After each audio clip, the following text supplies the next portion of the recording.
Peut-être y a-t-il un petit élément de vérité en cela quelque part.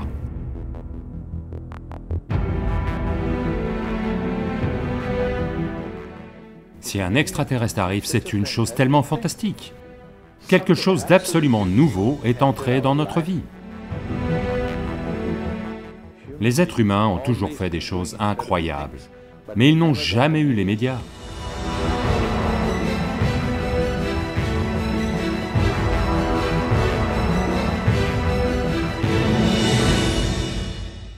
J'ai lu des théories disant que tous les dieux sont des extraterrestres, qui avaient beaucoup de bonnes technologies et d'outils il y a longtemps.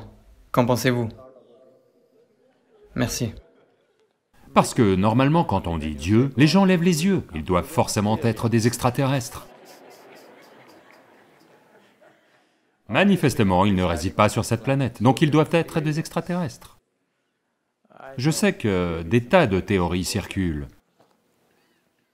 Tout ce que vous ne pouvez pas expliquer, qui s'est passé sur cette planète, vous voulez inventer une histoire fantastique, où quelqu'un d'autre doit être venu le faire. Je ne dis pas que ce n'est pas possible du tout non plus, mais je pense que 95% de cela n'est que une imagination débordante. Il y a un 5% d'éléments de vérité à cela. Je ne peux le nier après avoir été à Manasarovar et à Kailash. C'est une confrontation expérientielle.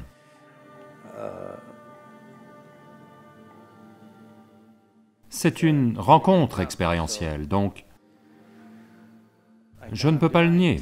Mais tout ce que vous ne pouvez pas expliquer, penser que quelqu'un d'autre venant de quelque part soit arrivé et l'ait fait, c'est un ancien problème qui perdure jusqu'à aujourd'hui. Si vous ne savez pas comment quelque chose est arrivé dans votre vie, ce doit être lui qui l'a fait. Vous savez, quelqu'un d'autre est toujours responsable de toutes les choses que nous ne savons pas expliquer. Je pense que ce sont des conjonctures à 95%. Il y a peut-être un petit élément de vérité en cela, quelque part, peut-être. Mais au lieu de partir dans ces pensées fantaisistes et philosophies et systèmes de croyances, où vous commencez à voir des extraterrestres flotter dans vos villes, quand ils arrivent et se présentent, ok, jusqu'à ce qu'ils arrivent et se présentent, qu'ils arrivent, se tiennent là et disent « Sadhguru, c'est moi, je suis venu de Mars ». D'ici là, on peut les ignorer. Vraiment. D'ici là, vous pouvez les ignorer. Parce que je sais que vous avez regardé les films d'Hollywood et ils vont arriver et vous attaquer, et vous devez vous préparer tout de suite. Vous devez construire une armée pour combattre les extraterrestres. Il y a quelqu'un qui gagne de l'argent en construisant cette pensée fantaisiste dans votre tête. Even you have to fight wars with stars. Vous devez même faire la guerre aux étoiles. Je pensais que vous pourriez faire quelque chose de mieux. Je pensais que vous pourriez au moins faire quelque chose de mieux en dehors de cette planète. Vous n'êtes pas capable de laisser tomber vos préjugés et... Vous savez, la colère et la haine que nous avons générées contre les gens, si vous n'êtes pas capable de les laisser tomber, je pensais qu'au moins, avec les extraterrestres, on pourrait les accueillir et faire une fête avec eux. Mais non, avec les étoiles aussi, des guerres. Ce n'est pas ce que je pense. Si un alien arrive, c'est une chose tellement fantastique. Quelque chose d'absolument nouveau est entré dans notre vie. Il pourrait y avoir tellement de potins à raconter.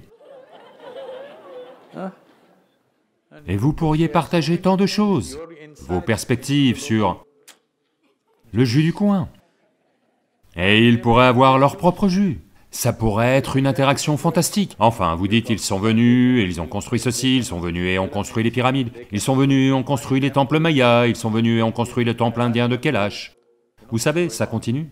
En Inde, il y a un temple qui s'appelle le temple de Kailash, qui n'a pas été bâti, il a été taillé dans une montagne depuis le haut.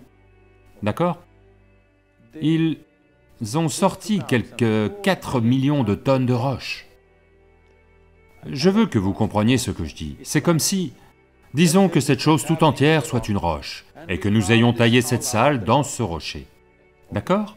De cette façon, ils ont taillé un temple qui fait 3 étages, avec des sculptures élaborées, et à partir du haut. C'est très difficile pour n'importe quel sculpteur de travailler du haut en bas, d'accord? Mais ils ont travaillé des sculptures comme ça, des centaines d'images en pierre, et 3 étages de temple. C'est l'une des choses les plus incroyables que les êtres humains aient fait sur cette planète. Je ne veux pas en accorder le mérite aux extraterrestres.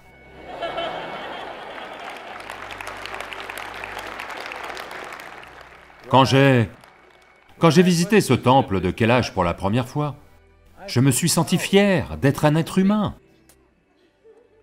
Parce que 4 générations de gens, 135 ans, peut-être 5 générations ou 6 générations de personnes, 135 ans, ils ont travaillé sur le même plan. D'accord? Avec juste des marteaux et des burins, 4 millions de tonnes de roches ont été retirées et ils ont construit un temple. Rien n'a été construit, tout a été sculpté dans la montagne, pas comme ça, du haut en bas.